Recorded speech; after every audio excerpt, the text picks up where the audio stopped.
25 সেশনে 49 আশেপাশে যারা পেয়েছে তাদের চেয়েও কাটমার্ক। কিন্তু এমন শিক্ষার্থী আছে যারা 51 অথবা 52 পেয়েও কোনো বিশ্ববিদ্যালয়ে ভর্তি হতে পারে। না যে তারা 12,000 পজিশনে চান্স পাবে না। তোমার বুঝতে হবে বিষয়টা। তোমার কি মনে হয় 1,500 সিটে কি 7,000 মানুষ ভর্তি হতে পারবে? না। আসসালামু আলাইকুম। আজকে খুবই গুরুত্বপূর্ণ একটি বিষয় নিয়ে তোমাদের সাথে কথা বলবো, যেটা হচ্ছে তোমাদের ইতিমধ্যে 25-26 সেশনে গুচ্ছ ভর্তি পরীক্ষা অনুষ্ঠিত হয়ে গেছে। তো গুচ্ছ ভর্তি পরীক্ষার পর তোমাদের সবার মনে একটা কোশ্চেন যে অনেকের এক্সাম অনেক ভালো হয়েছে, অনেকের এক্সাম অনেক বেশি খারাপ হয়ে গেছে। তো খারাপ হয়ে যাওয়ার কারণে তোমাদের পজিশনটা পিছনে আসবে বা মার্ক অনেক কম আসছে, কাটমার্কের আশেপাশে মার্ক আসবে, তো কাটমার্ক কত হবে, তো এই সংক্রান্ত কথাবার্তা এবং কিভাবে কম মার্ক পেয়ে একটা সিট এনশিওর করা যায় বা একটা ইউনিভার্সিটিতে সাবজেক্ট এনশিওর করা যায়, এই বিষয়ে তোমাদের সাথে এই ভিডিওতে কথা বলবো। তো ইতিমধ্যে তুমি তোমার মনে হচ্ছে যে তোমার ভর্তি পরীক্ষায় কম মার্ক আসবে, দেখো আমি এখানে লিখে রাখছি কম মার্ক আসবে নাকি। যদি এরকম ক্যাটাগরি স্টুডেন্ট হও তাহলে সম্পূর্ণ ভিডিওটা একটু লম্বা হবে, আমি তোমাদের বিস্তারিত এক্সপ্লেন করব। যদি আমার কথাগুলো ফলো করে তুমি আগামী স্টেপগুলা নাও তাহলে ইনশাল্লাহ তুমি একটা সিটে এনশিওর করতে পারবে কম মার্ক পেয়েও।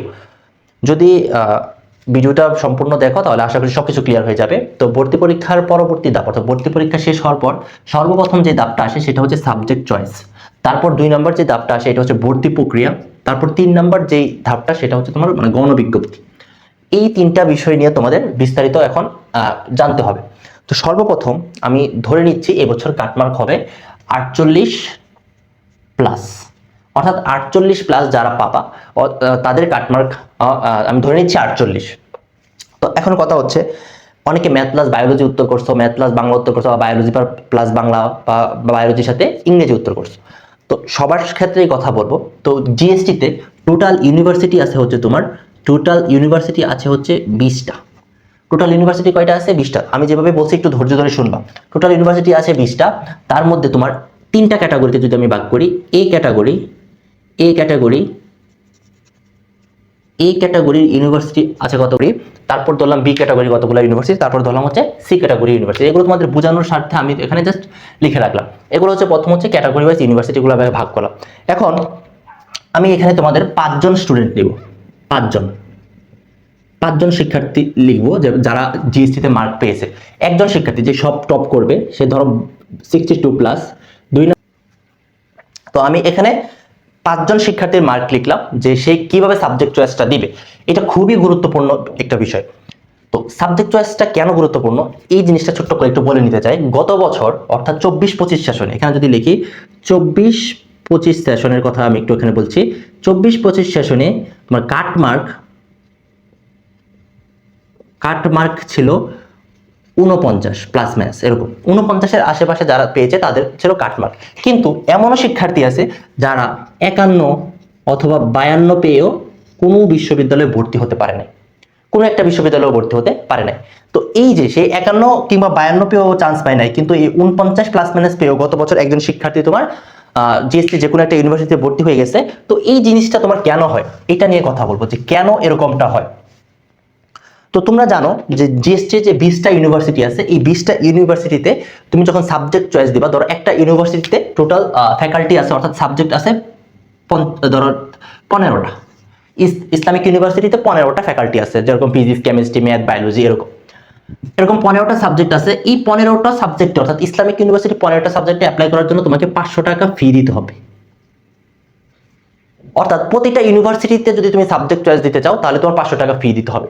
এরকম তুমি ধরো জাস্টে আবেদন করছো, মাওলানা ভাসানীতে, বরিশালে, তারপর হচ্ছে তোমার গোপালগঞ্জে, তারপর হচ্ছে তোমার সুনামগঞ্জ, কয়টা দিলাম? 1টা, 2টা, 3টা, 4টা, 5টা। এই 5টা ইউনিভার্সিটিতে তুমি আবেদন করছো, অর্থাৎ 5টা ইউনিভার্সিটির সাবজেক্ট তুমি চয়েস দিছো, তাহলে তোমার 500 টাকা করে 5টাতে দিতে হবে, অর্থাৎ হচ্ছে 2500 টাকা। 2500 টাকা তোমাকে দিতে হবে। 2500 টাকা দেওয়ার পর তুমি 5টা ইউনিভার্সিটি সাবজেক্ট চয়েস দিতে হবে। এখন কেউ যদি 20টা ইউনিভার্সিটিতে সাবজেক্ট চয়েস দিতে চায় তাহলে তার টাকা আসবে কত? 10,000 টাকা। এই 10,000 টাকা বহন করার মতন যারা মিডল ক্লাস ফ্যামিলি থেকে বিলং করে তাদের জন্য খুবই কঠিন। এই জন্য ম্যাক্সিমাম শিক্ষার্থী কি করে, খুব সর্বোচ্চ, আমি যেটা বললাম, সর্বোচ্চ 5টা ইউনিভার্সিটি চয়েস দেয়, আর ম্যাক্সিমামই 2টা থেকে 3টা ইউনিভার্সিটি চয়েস দিয়ে অফ করে দেয়। তো 2টা থেকে 3টা ইউনিভার্সিটি চয়েস দিয়ে অফ করে দেয়। তো তুমি যদি খেয়াল করো 2টা থেকে 3টা ইউনিভার্সিটিতে গুচ্ছে সিট আছে হচ্ছে তোমার 8,317টা। 20টা ইউনিভার্সিটিতে টোটাল সিট, অর্থাৎ 20টা ইউনিভার্সিটি। এর থেকে যদি তুমি মাত্র 3টা ইউনিভার্সিটিতে অ্যাপ্লাই করো তাহলে তোমার জন্য সিট সংখ্যা হয়ে যাচ্ছে কয়টা? ধরো খুব বেশি হলে সিট সংখ্যা হয়ে গেছে 2000। তো তুমি যত বেশি ইউনিভার্সিটিতে চয়েস দিবা তোমার চান্স পাওয়ার পসিবিলিটি তত হাই, এটা তোমার বুঝতে হবে।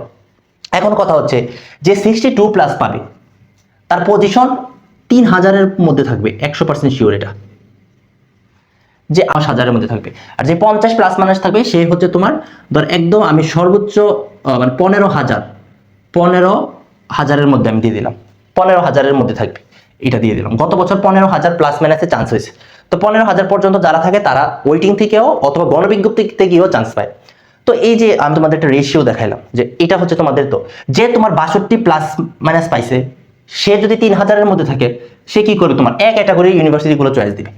এক ক্যাটাগরির ধরো 4টাতে সে চয়েস দিল, 4টাতে সে চয়েস দিল 500 টাকা করে, সে তোমার 2000 টাকা দিয়ে চয়েস দিল, সে 100% প্রথম মেরিটেই তার পছন্দের সাবজেক্ট পেয়ে যাবে।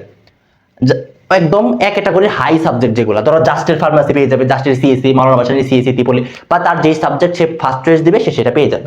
তো যারা ফার্স্ট ক্যাটাগরি তাদের নিয়ে আমাদের মাথা ব্যথা নেই। দ্বিতীয় ক্যাটাগরির স্টুডেন্ট যারা আছে 58 প্লাস পাইছে, 4000-এর মধ্যে পজিশন, তারা চয়েস দিবে কোথায়, ধরো এ ক্যাটাগরি থেকে চয়েস দিবে, বি ক্যাটাগরি থেকে চয়েস দিবে, তারা সি ক্যাটাগরিতে যাবে না। এ ক্যাটাগরি থেকে ভালোগুলো দিবে, বি ক্যাটাগরি তারা কিভাবে সাবজেক্টটা পাবে তোমাকে যদি আমি বলি, তারা খুব সহজে বি ক্যাটাগরি টপ সাবজেক্ট পাবে। ধরো বি ক্যাটাগরির টপ সাবজেক্ট কোনগুলা, ধরো বরিশাল ইউনিভার্সিটির সিএসসি, পটুয়াখালীর সিএসসি, জিএসটি মানে গোপালগঞ্জের সিএসসি, এগুলো পাবে। এবং খুব সহজেই জাস্টের যেগুলো একটু কম ডিমান্ডেবল সাবজেক্ট ওইগুলো খুব ভালো করে পেয়ে যাবে। যেরকম ফর এক্সাম্পল বলি, ধরো জাস্টের ম্যাথ, জাস্টের অ্যাপ্লাইড কেমিস্ট্রি, এই সাবজেক্টগুলো যেগুলো আছে মানে হচ্ছে এ ক্যাটাগরি ইউনিভার্সিটির সেকেন্ড ক্যাটাগরির সাবজেক্ট, ওই সাবজেক্টগুলো যারা 58 প্লাস পাইছে খুব সহজেই পেয়ে যাবে। অর্থাৎ তারা বি ক্যাটাগরির হয়, তারা ভর্তি হবে কোথায়, বি ক্যাটাগরি টপ সাবজেক্ট অথবা এক ক্যাটাগরি সেকেন্ড ক্যাটাগরির সাবজেক্ট। তারপরে যাই 3 নাম্বার ক্যাটাগরি স্টুডেন্ট, এটা একটু খেয়াল করো। 3 নাম্বার ক্যাটাগরি স্টুডেন্ট যারা আছে তাদের সিরিয়ালটা কোথায় আমি তোমাকে দিয়ে রাখছি, যে 5000 বা 6000। তারা কি করবে, তারা তোমার A category, B category, A category choice দিবে, বি ক্যাটাগরি, সি ক্যাটাগরি সবগুলোতে তারা যাবে। সি ক্যাটাগরির সর্বোচ্চ 1-2টা দিবে যেগুলোতে খুব ভালো, তারাও তোমার বি ক্যাটাগরি ভাগ্যক্রমে বি ক্যাটাগরির ভালো সাবজেক্ট অথবা এ ক্যাটাগরির দুর্বল সাবজেক্ট, বি ক্যাটাগরির মধ্যে যেগুলো শেষের ইউনিভার্সিটি আছে ওইগুলো টপ সাবজেক্টও পেয়ে যেতে পারে যদি ভাগ্য ভালো থাকে। তো তারা পাবে, মোটামুটি ভালো সাবজেক্টই পাবে। তারপর আসে হচ্ছে 4 নাম্বার যারা আছে, তোমার 4 নাম্বার যারা আছে তারাও তোমার বি ক্যাটাগরি, এ ক্যাটাগরি, অর্থাৎ যারা 8000-এর মধ্যে পজিশন থাকবে তারা খুব ইজিলি এ বি এই দুইটা দখল করে নেবে। অর্থাৎ 8000-এর মধ্যে যারা আছে তারা খুব ইজিলি এ বি দখল করে নেবে, এ বির সব ভালো সাবজেক্টই শেষ করে দেবে। থাকবে কিছু যেরকম সঙ্গীত বা আদার চারুকলা বা যে কোনো সাবজেক্ট থাকতে পারে, ওই সাবজেক্টগুলো পড়ে থাকবে কাদের, ধরো আমি ধরে নিলাম যে 7000 থেকে 14000 পর্যন্ত, আমি এটা ধরে নিলাম আমি তোমাদের বোঝানোর জন্য ধরে নিলাম এই সাবজেক্টগুলো পড়ে থাকবে ওই 50 প্লাস মাইনাস যে শিক্ষার্থীগুলো আছে। অর্থাৎ দেখো প্রায় 7000 শিক্ষার্থীর জন্য 1000 থেকে 1500 সিট পড়ে থাকবে, এরা তোমার ভর্তি হবে, তো এমনও স্টুডেন্ট আছে যারা 12000 পজিশনে চান্স পাবে না। তোমার বুঝতে হবে বিষয়টা। তোমার কি মনে হয় 1500 সিটে কি 7000 মানুষ ভর্তি হতে পারবে? না, ভর্তি হতে পারবে না।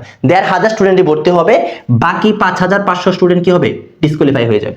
অর্থাৎ তারা সাবজেক্ট চয়েস দেওয়ার ভুল করবে।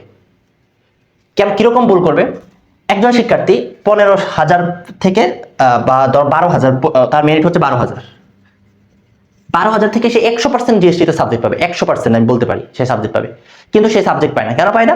সে তো তোমার মনে করো যে মিডল ক্লাস ফ্যামিলি, সে তোমার 3টা বা 4টা ইউনিভার্সিটিতে অ্যাপ্লাই করবে, 4টা ইউনিভার্সিটি, সে 2000 টাকা, সে কি করবে, সে ভাববে যে আমার তো হাই ক্লাস ইউনিভার্সিটি লাগবে, সে তোমার অ্যাপ্লাই করার সময় জাস্টে আবেদন করবে, এরকম করে সে ভালো ভালো 4টা ইউনিভার্সিটিতে আবেদন করে দিবে। 4টা ইউনিভার্সিটিতে যখন সে অ্যাপ্লাই করবে, অ্যাপ্লাই করার পর সে কি করবে, তোমার সে চিন্তা করবে যে জাস্টের সঙ্গীত নিয়ে পড়বো আমি, তবু আমি জাস্টে পড়বো, জাস্টের বাংলা নিয়ে পড়বো বা জাস্টের ইংরেজি নিয়ে পড়বো, এগুলো তো সায়েন্সের স্টুডেন্টদের ডিমান্ডেবল সাবজেক্ট না। কিন্তু সে বলে যায় জাস্টের বাংলা ইংরেজি ওই সাবজেক্টগুলো কিন্তু মানবিক শিক্ষার্থীদের জন্য বরাদ্দ আছে। তো ওই মানবিকের শিক্ষার্থীরা কি করে, তোমার ওই সাবজেক্টগুলো নিয়ে পড়তে চায়। তো যার কারণে সে মানবিক শিক্ষার্থীদের প্রায়োরিটি দেওয়ার ক্ষেত্রে বিজ্ঞান বিভাগের শিক্ষার্থীরা বাংলা বিষয় পাওয়ার জন্য প্রায়োরিটি পায় না, যার কারণে তাদের এই বিষয়গুলো হাতছাড়া হয়ে যায়, সে জাস্টের কোনো সাবজেক্টই পায় না। এরকম করে সে যখন 3 থেকে 4টা ইউনিভার্সিটিতে চয়েস দেয়, তারপরও তার কোনো কি আসে না, মেরিট আসে না। তো কিভাবে সাবজেক্ট চয়েসটা দিতে হয়, যারা এই 50 প্লাস মাইনাস পায় তারা যদি এইখান থেকে অর্থাৎ সি ক্যাটাগরি ইউনিভার্সিটিকে ফার্স্ট প্রায়োরিটি দিয়া, অর্থাৎ ধরো তুমি এসএসটিইউ যেটা সুনামগঞ্জ বিজ্ঞান ও প্রযুক্তি বিশ্ববিদ্যালয়, এই সুনামগঞ্জ বিজ্ঞান ও প্রযুক্তি বিশ্ববিদ্যালয়ের সিএসসি ডিপার্টমেন্টকে তুমি 1 নম্বর চয়েস 2 নাম্বার ধরো দিলা রাঙামাটির ফার্মেসি, 2 নাম্বারে দিলা ফার্মাসি, এটাকে দিলা তুমি RMSTU। এভাবে দেওয়ার পরে তোমার কি হবে, তুমি সি ক্যাটাগরি থেকে 4টা আর বি ক্যাটাগরি থেকে 1টা, এরকম করে তুমি চয়েস দিলা। চয়েস দেওয়ার পর তুমি তোমার যেহেতু একদম ওয়েটিংয়ে বা তোমার পজিশন একদম 12,000 থেকে 13,000 এরকম আসছে, তখন তোমার টোটাল জিএসটিতে তোমার টোটাল 4টা, অর্থাৎ 4টা মাইগ্রেশন হবে। প্রথম মেরিট, দ্বিতীয় মেরিট, তৃতীয় মেরিট, চতুর্থ মেরিট, পঞ্চম মেরিটকে বলা হয় গণবিজ্ঞপ্তি। তো 4টা মেরিটের পর তোমার এখনো সাবজেক্ট আসে নাই, তুমি সি ক্যাটাগরিতে অ্যাপ্লাই করছো, তারপর তোমার সাবজেক্ট আসে নাই, এরকম হয়।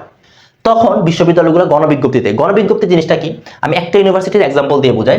ধরো আমি সুনামগঞ্জকে দিয়ে বোঝাই।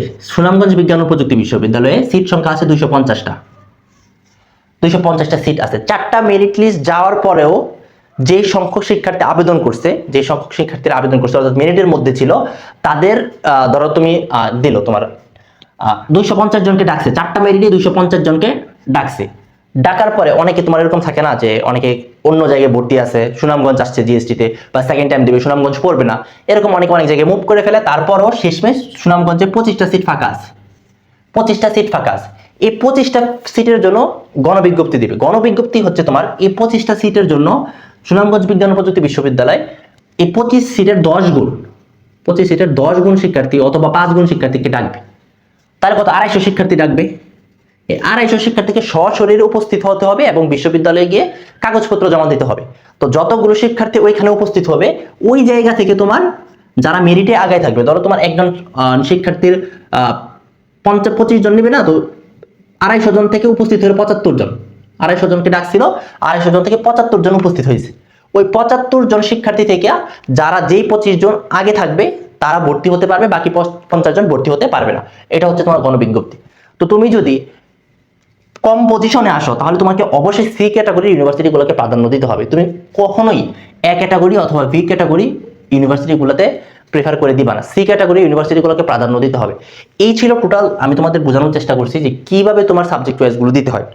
কারণ যদি তোমার মার্ক অনুযায়ী তুমি অন্যান্য বছরে, অর্থাৎ অন্যান্য বছর অর্থাৎ 2024-25 বা এর আগে 23-24 সেশনে কখন কোন পজিশনে বা কোন মার্কে কোন বিশ্ববিদ্যালয়ে এসেছে, ওই কাট মার্কগুলো তোমার অ্যানালাইসিস করতে হবে, তারপর সাবজেক্ট চয়েসটা দিতে হবে। তো এটা তো আমি জাস্ট তোমাদেরকে বোর্ডে লিখে একটা খসড়া দেখালাম।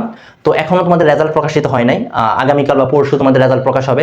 রেজাল্ট প্রকাশ হওয়ার পর তোমাদের সাবজেক্ট চয়েসের জন্য 4 থেকে 5 দিন সময় দিবে যে সবাই সাবজেক্ট চয়েস দাও। তো কেউ তাড়াহুড়ো করে সাবজেক্ট চয়েস দিবা না, সাবজেক্ট চয়েসের জন্য একটু ধীরে ধীরে চেষ্টা করবা সাবজেক্ট চয়েস দেওয়ার জন্য। তো সাবজেক্ট চয়েস যখন শুরু হবে, তারপর একজন শিক্ষার্থী কিভাবে বিস্তারিত, অর্থাৎ ওয়েবসাইটে প্রবেশ করে কিভাবে সাবজেক্ট চয়েস দিবা এর বিস্তারিত ভিডিও আপলোড করব। ওইটা বোর্ডে লিখে দিব না, সম্পূর্ণ কম্পিউটার স্ক্রিন শেয়ার করে তোমাদের ভিডিওটা দিব, যেখানে কিভাবে সাবজেক্ট চয়েস দিতে হয়, অর্থাৎ মানে একদম ওয়েবসাইটে প্রবেশ করে কিভাবে দিবা, কিভাবে টাকা জমা দিতে হয়, সবকিছু দেখাই দিব। কারণ সাবজেক্ট চয়েসের উপর অনেক কিছু, এই সাবজেক্ট চয়েস বিষয়টা হচ্ছে তোমার গুচ্ছের থিস্টার টপিক, সাবজেক্ট পাওয়া, ভালো সাবজেক্ট পাওয়ার জন্য। তো এইটা ভুল করা যাবে না। তো এটা শেষ মুহূর্তে তোমার সাবজেক্ট পাওয়ার জন্য একদম ট্রাম কার্ড হিসেবে কাজ করবে। তো এটা খেয়াল রাখবা। ভিডিওটা 1-2 দিনের মধ্যে আপলোড হয়ে যাবে যে ফলাফল ঘোষণা করার পর। আর আরেকটা কথা হচ্ছে, যদি কারো সাবজেক্ট চয়েস দিতে ঝামেলা মনে হয়, তাহলে এই ভিডিও নিচে কমেন্ট করবা, কমেন্ট করে অথবা আমাদের ডিসক্রিপশন বক্স থেকে হোয়াটসঅ্যাপে যোগাযোগ করবা। তাহলে তোমার সাবজেক্ট চয়েস দেওয়ার ক্ষেত্রে কিভাবে সাবজেক্ট চয়েস দিবে এই বিষয়ে সাহায্য করতে পারবো। তো এই ছিল কথা, একটু বুঝে শুনে যারা আগে সাবজেক্ট চয়েস দিছে বা অভিজ্ঞ যারা আছে, তুমি যার কাছে পড়ো বা কেউ যদি থাকে তোমার বড় ভাই, বা সবার সাথে বুঝে তুমি সাবজেক্ট চয়েসটা দিবা। আর যাদের ভালো মার্ক আসছে তাদের তো আর এত কিছু দেখার দরকার নাই, তুমি তোমার পছন্দের সাবজেক্টই পেয়ে যাবা। কিন্তু যাদের কম মার্ক আসে, বিশেষ করে এই বছর যাদের মার্ক 48 থেকে 52 তে আসবে, তোমরা অর্থাৎ 7,000 8,000-এর পরে 8,000-এর থেকে 12,000 14,000-এর মধ্যে যাদের সিরিয়াল আসবে, তোমরা অবশ্যই কি করবা, একটু দেখে শুনে সাবজেক্ট চয়েসটা দিবা। আর খুব শীঘ্রই ভিডিও আপলোড হয়ে যাবে, তো চ্যানেলটা সাবস্ক্রাইব করে রাখবা যেন ভিডিওটা দেখে সুন্দর করে সাবজেক্ট চয়েস দিতে পারো। ধন্যবাদ সবাইকে সম্পূর্ণ ভিডিও দেখার জন্য। যদি কোনো প্রশ্ন থাকে সাবজেক্ট চয়েস সংক্রান্ত, ভিডিওর কমেন্টে করো, আমি রিপ্লাই দেওয়ার চেষ্টা করবো। আসসালামু আলাইকুম।